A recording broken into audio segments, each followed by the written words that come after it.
chapitre politique. Oui. Les élections locales arrivent, le processus électoral, le pouvoir accusé de fraude dans les inscriptions et dans le transfert d'électeurs. Mais on n'a pas transféré des Guinéens ni des Maliens. Les transferts, c'est des Sénégalais. Je vais vous donner mon exemple. J'ai plein de Mérina Dakharois qui sont à Dakar et qui votaient à Dakar. Si je peux les convaincre qu'il n'est pas nécessaire qu'ils votent à Dakar, il vaut mieux qu'ils fassent un retour au Bercail et que mon discours les accroche pour que ces mêmes personnes qui résident à Mérina Dakhar décident de quitter Dakar pour venir voter à Mérina Dakhar. Mais où est le problème? On en a eu 692 qui ont fait ce mouvement-là. Mais moi je dis c'est heureux parce qu'ils viennent participer avec moi au développement de leur terroir. Ils viennent s'impliquer en tant que citoyens dans le développement de leur terroir. À chaque élection au Sénégal, une surprise. Est-ce que cette fois-ci, ce ne sont pas les transferts d'électeurs qui vont peser sur la balance? Non, je ne le crois pas. Je crois que, très honnêtement, on avait parlé des ordres de mission autres et autres. Non, l'élection locale a ceci de particulier. Les ordonnances. Non, aujourd'hui, les transferts d'électeurs. Je viens de vous donner un cas précis. Moi, je suis dans les faits. Je suis très factuel. Je vous ai même donné les chiffres de transfert chez moi. C'est 696. Et c'est réglementaire? C'est réglementaire, bien sûr, parce que c'est... de la fraude? Non, du tout, parce que c'est des personnes qui sont déplacées pour venir. Candidat à votre propre succession à Mérina Dakhar? Je ne sais pas. J'attends la décision du président de la République parce que je suis dans un groupe qui s'appelle Benno Bokk Yakaar, qui est un groupe solide. Et ça nous permet justement de parler des investitures au sein de Benno Bokk Yakaar. Voilà. Et ces investitures, oui. Quelle sera la logique? On prend les mêmes et on recommence ou on verra de nouvelles têtes?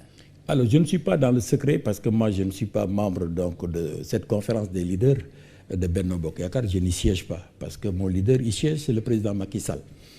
Ce que je peux dire, c'est que jamais dans l'histoire politique du Sénégal, une coalition n'a autant résisté, autant duré que celle de Benno Bokk Yakaar. Ça, c'est un fait. On est dans le factuel.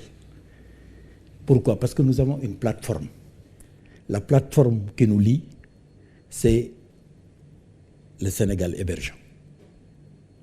Ça, c'est notre plateforme, c'est ça notre vision stratégique. Nous avons une équipe. Ceux qui composent notre alliance sont là depuis 2012.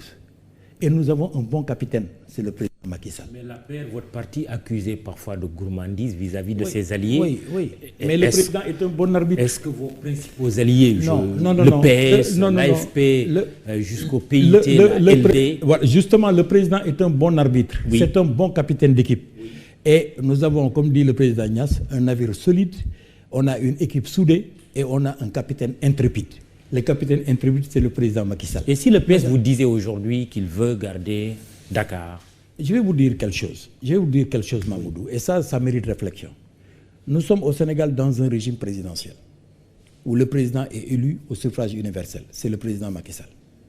Donnez-moi un exemple d'un seul pays dans le monde où l'ensemble des institutions, en dehors de la présidence, est confié à des alliés.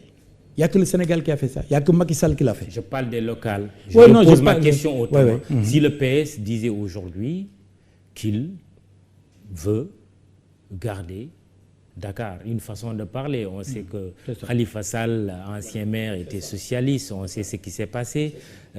Celle qui l'a remplacée, Soham Wardini d'ailleurs, qui appartient à l'AFP. Je ne sais pas si il milite toujours. Si ces deux partis, vous disiez, nous voulons garder la capitale Dakar. Oui. Vous répondriez quoi? Non, moi je ne répondrai pas. C'est le président qui répondrait. Mais ce que je lui connais suffisamment de sagesse, suffisamment aussi d'ouverture et de générosité, qu'il regardera le meilleur profil et la meilleure équipe à mettre en place pour que nous puissions gagner. Son regard pourrait-il se tourner vers Amadou Ba, Abdoulaye Diouf Sarr, les deux noms qu'on cite le plus souvent? Personne n'est exclu. L'essentiel, c'est d'y aller ensemble